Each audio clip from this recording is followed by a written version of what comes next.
آئین ہمیں حق دیتا ہے, ہم کہیں بھی احتجاج کر سکتے ہیں. آئین نے یہ نہیں کہا کہ آپ ادھر احتجاج کر سکتے ہیں, ادھر نہیں کر سکتے.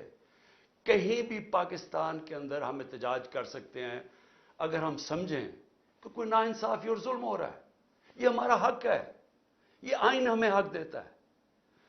یہ کہہ رہے ہیں جی کہ جو بھی پی ٹی آئی کا وہ آئین بچاؤ ملک بچاؤ پہ کھڑے ہوئے ہیں ان کو بھی پکڑ کے جیلوں میں ڈال دیا. ورکرز کو کیا کہہ رہی تھی, جیو فینسنگ ہم نے کی, وہ لوگ وہاں کھڑے ہوئے تھے. لوگ اگر پرامن احتجاج کر رہے ہیں تو وہ کون سا قانون توڑ رہے ہیں, اس پہ پکڑ کے لوگوں کو اندر ڈال دیا. لوگ نکلتے ہیں, جیل میں سے نکلتے ہیں, عدالت جاتے ہیں, بیل ملتی ہے, پولیس کھڑی ہوتی ہے, پھر جیلوں میں ڈال دیتی ہے.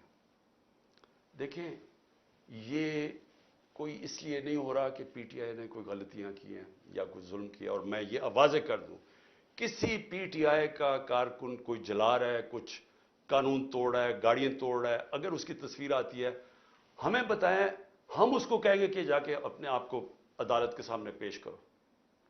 ہم کہیں گے ان کو جیلوں میں ڈالو, سزائیں دو.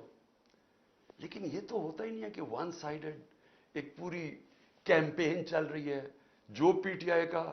اور اچھا اس میں کیا انہوں نے غلطی کی کہ آئین بچاؤ پاکستان بچاؤ, وہ کھڑے ہیں دروازوں کے باہر, وہ جو ایک لمس کا پروفیسر ہے اس کے دیکھیے حال, ٹانگ توڑ دی, بازو توڑ دیا, وہ یہ کھڑا ہوا فیملی کے ساتھ, آئین بچاؤ پاکستان بچاؤ. یہ کون سا اس نے ملک کا قانون توڑا تھا؟ تو اس وقت کوئی ملک کے اندر قانون نہیں کام کر رہا. ہمیں صرف امید عدلیہ سے, اور عدلیہ کے اوپر اتنا پریشر ڈالا ہوا ہے انہوں نے, ججز کے اوپر جو پریشر ڈالا ہوا ہے کہ کسی طرح ہمیں ریلیف نہ ملے. دیکھیں ہوگا کیا, ذرا آگے کا میں اب سوچتا ہوں نا, میں ایز اے پاکستانی سوچتا ہوں.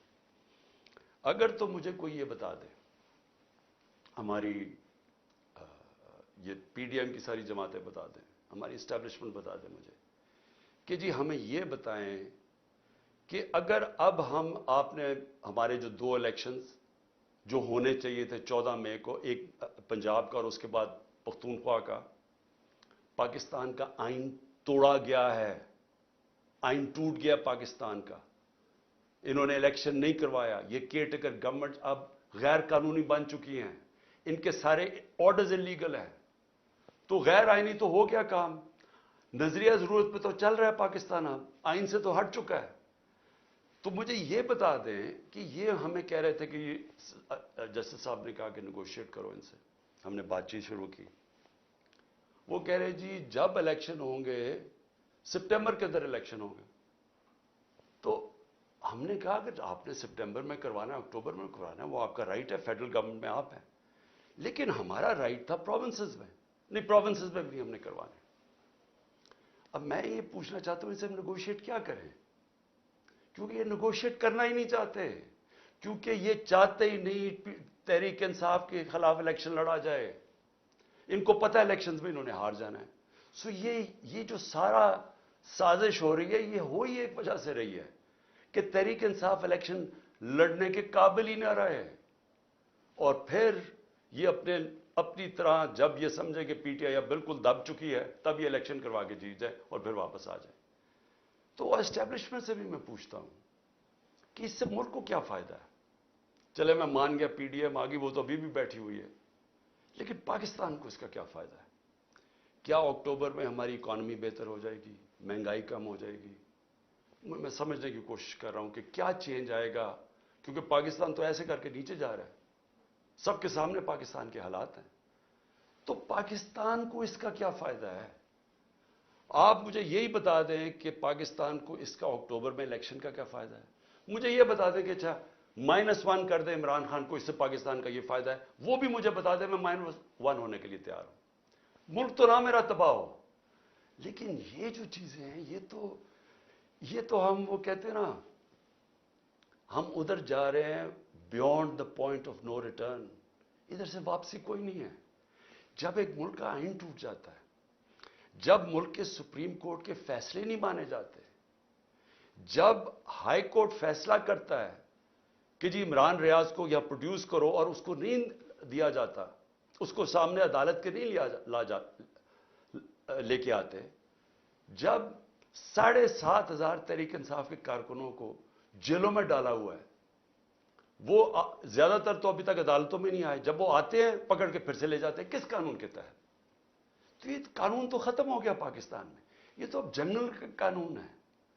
تو ادارے بھی کرش کر دیے، سپریم کورٹ کے اوپر پریشر ڈال دیا، اس کے فیصلے نہیں مانتے۔ 14 مئی گزر گئی، الیکشن نہیں ہوا، اس کے بعد ہائی کورٹ کے فیصلے نہیں مانتے، نیچے سے فیصلے ہوتے ہیں، وہ کہتے ہیں پروڈیوس کرو، ہمیں نیچے سیشن کورٹس میں پروڈیوس نہیں کرتے، وہ فیصلہ کرتے ہیں، وہ پولیس ان کی سنتی نہیں ہے۔ گھروں پہ دعویٰ بولا جا رہا ہے، گھروں میں گھس کے گھر توڑے جا رہے ہیں، کس قانون کے تحت؟ لوگوں کے گھروں کے اندر گھستی ہے پولیس، سب گھر توڑ کے، اچھا اگر وہ جس کو لینے جائے اگر وہ نہیں ہے تو اس کے رشتہ داروں کو پکڑ لیتے ہیں، عورتوں کو پکڑ کے لے جاتے ہیں۔ یہ کس قانون کے تحت ہو رہا ہے اور یہ ہم کس طرف جا رہے ہیں؟ تو یہ ایک پارٹی کو ختم کرنے کے لیے ہم سارے اپنے ملک کو تباہ کر رہے ہیں، کیونکہ قانون، رول آف لا جب ایک ملک میں ختم ہوتا ہے وہ ملک تباہ ہو جاتا ہے، اس کو بنانا ریپبلک کہتے ہیں۔ اس سے کیا ہو رہا ہے کہ ہمارے ملک کا پیسہ آج ملک کو چھوڑ چھوڑ کے باہر جا رہا ہے، ہمارے پروفیشنلز 9 لاکھ پروفیشنل ملک چھوڑ کے چلے گئے ہیں۔ شوکت خانم میں تقریباً 10% کنسلٹنٹس، یاد رکھیں ہسپتال، کینسر ہسپتال کے لیے بڑا مشکل ہوتا ہے کیونکہ اسپیشلسٹ ڈاکٹرز ہوتے ہیں۔ 10% کہہ رہے ہیں، 5% چھوڑ کے چلے گئے، 5% تیار ہیں چھوڑنے کے لیے، کیونکہ لوگ امید ختم ہو گئی ہے لوگوں کو ملک سے۔ بیرون ملک پاکستانی کیوں شور مچا رہے ہیں؟ وہ دیکھ رہے ہیں ملک تباہی کی طرف جا رہے ہیں۔ تو میں آج اپیل کرتا ہوں ہر وہ لوگ جو اس وقت پاور میں بیٹھے ہیں کہ دیکھیں اس وقت یہ ملک آپ نے سنبھالنا ہے، یہ آپ کا بھی پاکستان ہے۔ فائدہ صرف اگر یہ نیچے بھی چلا جائے گا تو صرف ان کو ہوگا جن کا سارا کچھ باہر پڑا ہوا ہے، جن کے اربوں ڈالر باہر پڑے ہوئے ہیں، ان کو کوئی، یہ پی ڈی ایم کے لوگوں کو کوئی فرق نہیں پڑ رہا، نہ زرداری کو کوئی فرق پڑ رہا ہے، نہ نواز شریف کو کوئی فرق پڑ رہا ہے۔ لیکن جنہوں نے جینا مرنا اس ملک میں ہے وہ تو سامنے تباہی دیکھ رہے ہیں۔ مجھے کہے جی کہ عمران صاحب آپ کو اگر ملک سے باہر جانے کی کہا جائے تو آپ چلے جائیں گے؟ میں کیوں باہر جاؤں گا؟ میری کون سی باہر پراپرٹی رہے گا؟ میں تو سب کچھ بیچ کے اپنے ملک میں لے آیا ہوں، یہ میرا تو گھر ہے، یہ میرا، میں کیوں کہیں باہر جاؤں گا؟ میں ان دونوں کی طرح جب مشکل آتی ہے تو دم دبا کے باہر بھاگ جاتے ہیں، کیونکہ پیسہ ہے، اربوں ڈالرز انہوں نے باہر رکھا ہوا ہے۔ تو میں نے تو یہی رہنا ہے، اور جنہوں نے یہی رہنا ہے، میں آج آپ سب کو اپیل کر رہا ہوں کہ ملک تباہی کی طرف جا رہا ہے۔ قانون جس ملک کا ختم ہوتا ہے، انصاف کا سسٹم ختم ہوتا ہے، جس ملک میں جنگل کا قانون آ جاتا ہے جو آ گیا ہے، جس ملک کے اندر آئین ختم ہو جاتا ہے، جس ملک کے اندر کمزور کے لیے کوئی سننے والا نہیں ہوتا اور طاقتور جو مرضی چاہے کر لیتا ہے، وہ ملک تباہ ہو جاتے ہیں۔ حضرت علی کا قول ہے کفر کا نظام چل جائے گا، لیکن ظلم اور ناانصافی کا نظام نہیں چل سکتا، یہ نہیں چلنے لگا، یہ کوئی نہیں سنبھال سکے گا۔ تو ابھی بھی ایک ہی راستہ ہے، جو بھی میری بات سن رہے ہیں میری یاد رکھیں، وہ پاکستانی ہے جس کو اللہ سب کچھ دے بیٹھا ہے، جس کو پرائم منسٹرشپ دیکھ لی ہے، اس سے زیادہ پیار عوام کا دیکھ لیا ہے۔ میں ان سب کو یہ کہہ رہا ہوں کہ صرف ایک راستہ باغے، صاف اور شفاف الیکشنز کروائیں، وہ شروع ہوگی ہماری فائٹ بیک اس ملک کو اس دلدل سے نکالنے کے لیے۔ شکریہ۔